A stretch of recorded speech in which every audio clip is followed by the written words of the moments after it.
Selamat datang, hari ini kita akan membahas sebuah konsep yang kelihatannya sederhana ya di buku teks termodinamika Anda. Betul sekali. Tapi di dunia nyata, pemahaman soal ini bisa jadi garis pemisah antara desain yang sukses dan ya kegagalan total. Kita akan kupas tuntas soal gaya pendorong atau driving force yang sebenarnya. Benar. Dan sumber kita hari ini dari sebuah perkuliahan yang menurut saya bagus sekali.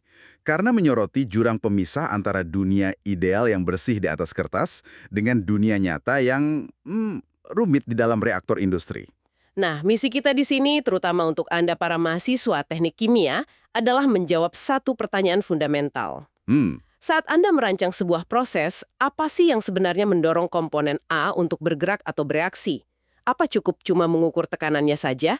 Mari kita selami bareng-bareng. Dan kita akan lihat jawabannya ternyata jauh lebih menarik dari yang dibayangkan. Oke, kita bangun fondasinya dulu deh. Dari konsep yang paling awal, yang semua pasti pernah pelajari. Tekanan parsial. Iya, ini dasar banget. Rasanya familiar kan? Iya, tapi coba kita segarkan lagi ingatan kita. Apa sih esensinya? Tentu. Jadi, coba bayangkan, Anda punya satu tangki, isinya campuran dua gas, A dan B. Nah, tekanan total yang terukur di dinding tangki itu kan hasil dari semua molekul, baik A maupun B yang nabrak dinding. Oke. Konsep tekanan parsial itu usaha kita buat misahin kontribusi masing-masing. Tekanan parsial A itu, tekanan yang bakal muncul kalau kita bisa, secara ajaib gitu, ngilangin semua molekul B. Oh, jadi A dibiarin sendirian di dalam tangki itu dengan volume dan suhu yang sama? Tepat. Jadi, itu kontribusi murninya. Nah, Iya, dan di dunia ideal ngitungnya juga gampang kan? sangat gampang. Di dunia gas ideal, asumsi kuncinya itu molekul-molekul ini ibaratnya sopan banget. Nggak saling berinteraksi. Nggak saling sikut ya? Betul. Mereka gerak bebas seolah-olah sendirian.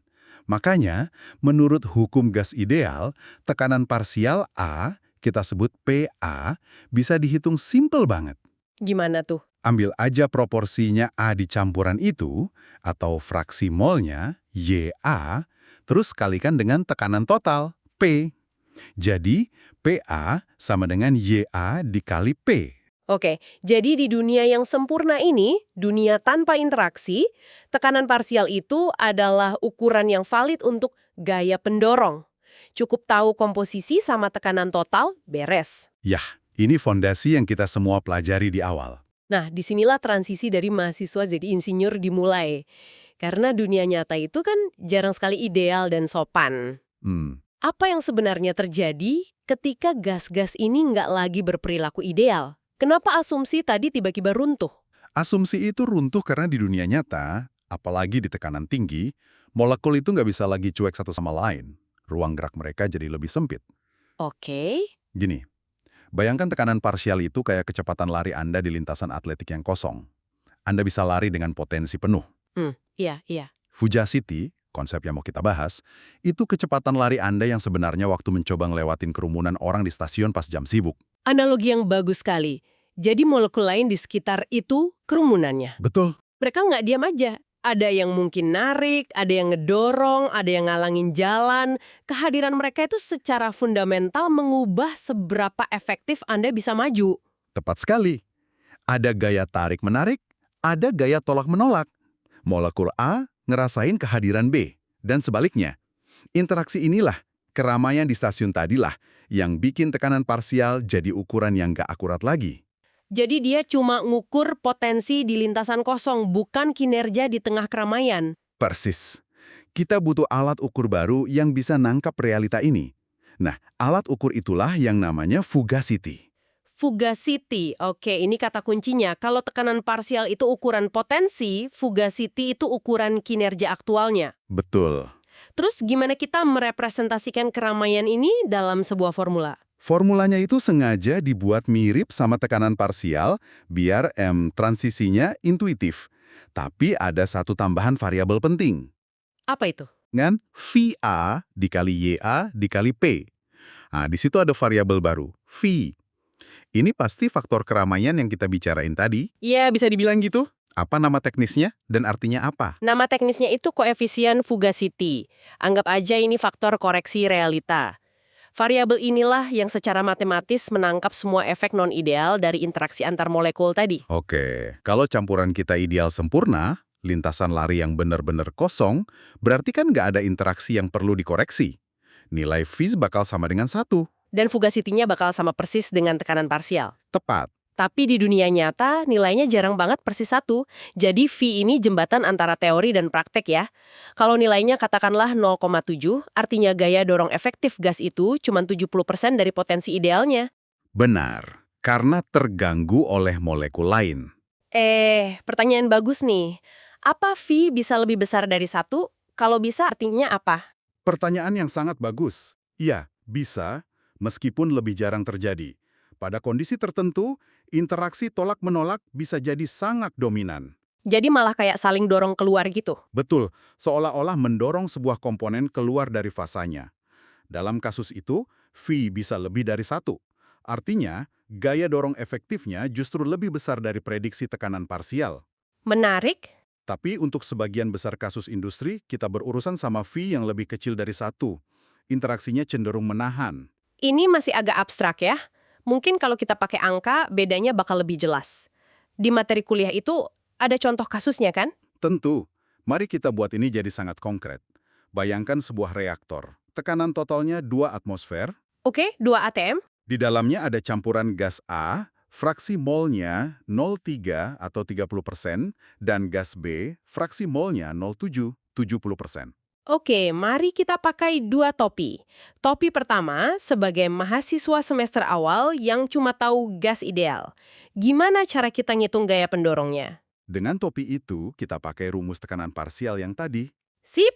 Untuk komponen A, PA sama dengan 0,3 dikali 2 ATM. Hasilnya 0,6 ATM. Gampang. Lanjut untuk B. Untuk komponen B, PB sama dengan 0,7 dikali 2 ATM sama dengan 1,4 ATM. Sangat lugas.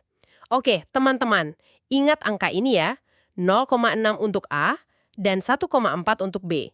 Ini angka dari dunia ideal. Betul. Sekarang, kita ganti topi. Jadi insinyur praktek. Sumber data kita bilang, pada kondisi ini, koefisien fugacity A atau VA itu 0,7.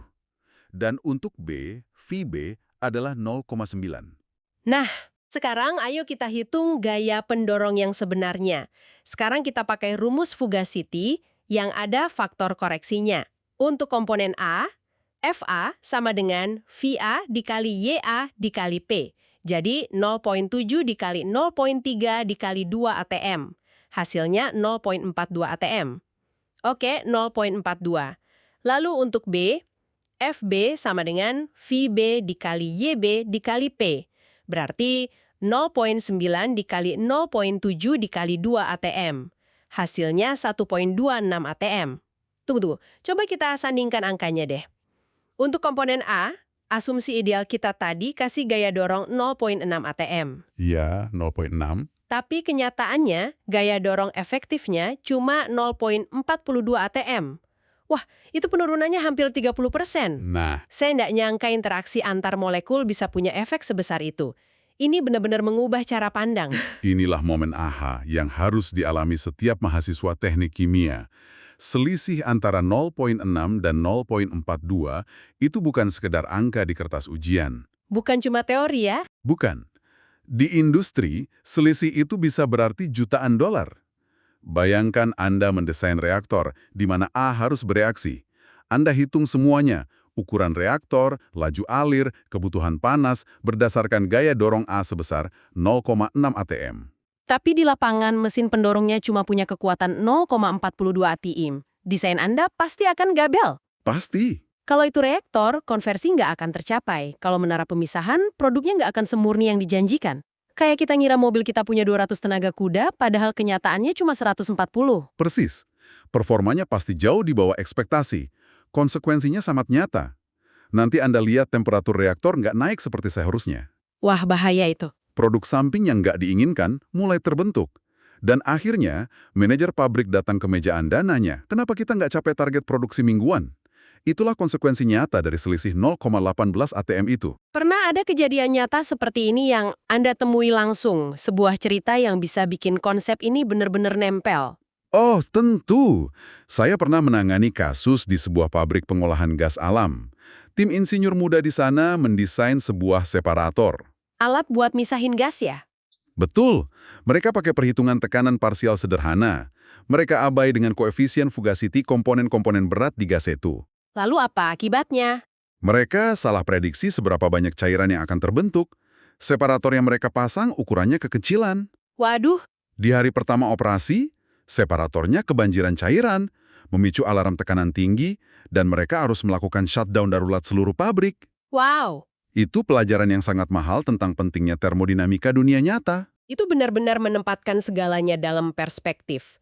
Jadi ini bukan cuma soal akurasi, tapi juga soal keamanan dan keandalan operasi. Sangat. Ada contoh proses industri lain di mana konsep fugacity ini jadi sangat krusial? Contoh klasiknya sintesis amonia, proses Haber-Bosch. Proses ini kan pilar peradaban modern, ya, buat pupuk. Iya. Prosesnya berjalan di tekanan ekstrim, bisa 150–200 atmosfer, dan suhu tinggi.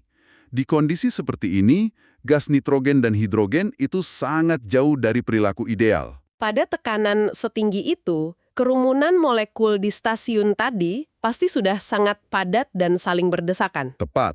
Koefisien fugacity-nya bisa jauh banget dari 1. Kalau ada insinyur coba desain reaktor amonia dengan asumsi gas ideal, perhitungannya bakal meleset total. Ukurannya salah, kesetimbangannya salah. Semuanya salah. Hasil amonianya bakal jauh lebih rendah dari target. Seluruh keekonomian pabrik bisa hancur. Dalam kasus seperti ini, fugacity itu bukan lagi koreksi, tapi parameter desain fundamental. Jadi, semakin ekstrim kondisinya, semakin penting peran fugacity. Ini mengarah ke pertanyaan praktis nih. Silakan. Tadi di contoh kita, nilai VA sama dengan 0,7 dan VB 0,9. Itu kan seolah-olah dikasih dari langit. Di dunia nyata, gimana seorang insinyur nentuin nilai ini? Nilai V ini bukan sihir. Insinyur nggak nebak-nebak. Kita menentukannya pakai model matematis canggih yang disebut equation of state atau persamaan keadaan. Oh, EOS. Pernah dengar nama-nama kayak Peng Robinson atau SRK? Nah, itu dia. Model-model itu secara spesifik dirancang untuk memprediksi perilaku gas nyata di berbagai kondisi dengan memperhitungkan interaksi antar molekul. Jadi EOS ini alat hitungnya. Kita masukkan jenis gas, komposisi, suhu, tekanan, lalu model ini akan menghitungkan nilai koefisien fugacity untuk kita. Benar. Perangkat lunak simulasi proses di industri, kayak Aspen HYSYS, itu intinya pakai model-model ini. Jadi saat kerja nanti, Anda nggak akan hitung manual, tapi wajib paham konsep di baliknya. Harus tahu model mana yang cocok dan, yang paling penting, mengerti kenapa pakai fugacity bukan tekanan parsial. Tepat sekali. Oke, mari kita rangkum apa yang sudah kita bedah. Kita mulai dari dunia ideal yang sederhana, di mana tekanan parsial adalah segalanya. Iya. Tapi kita cepat sadar, kalau itu cuma peta datar untuk dunia yang penuh gunung dan lembah. Betul. Fugacity, dengan koefisiennya sebagai faktor koreksi, adalah peta topografi yang lebih akurat. Dia menunjukkan medan yang sebenarnya dari interaksi molekuler. Memberikan kita gambaran gaya pendorong yang sesungguhnya. Perbedaan antara peta datar dan peta topografi inilah yang menentukan apakah Anda akan sampai ke tujuan atau ya tersesat di tengah jalan. Dan pelajaran terbesarnya adalah perbedaan antara angka ideal dan angka nyata ini bukan sekedar teori buat lulus ujian. Jauh dari itu. Ini penentu keberhasilan desain, efisiensi operasi, dan bahkan keamanan sebuah pabrik. Ini yang membedakan hitungan di kelas dengan realita di lapangan. Jujur saja, saat Anda bisa merasakan bedanya angka ideal dan nyata ini, disitulah Anda mulai beralih dari mahasiswa yang hafal rumus, jadi seorang insinyur sungguhan yang punya intuisi. Mulai memahami perilaku zat kimia, bukan cuma sifat-sifatnya di atas kertas. Benar sekali. Setelah Anda memahami betapa pentingnya fugacity, sebuah pertanyaan lanjutan yang menarik untuk Anda renungkan adalah ini. Tadi kita membahas equation of state sebagai alat untuk mencari nilai V. Tapi bagaimana kalau kita berurusan dengan campuran cairan, bukan gas? Pertanyaan bagus. Apakah konsep fugacity masih berlaku? Dan bagaimana cara kita menghitungnya ketika interaksi antar molekul menjadi jauh lebih kompleks di dalam fasa cair? Nah, itu adalah langkah selanjutnya dalam pendalaman termodinamika Anda.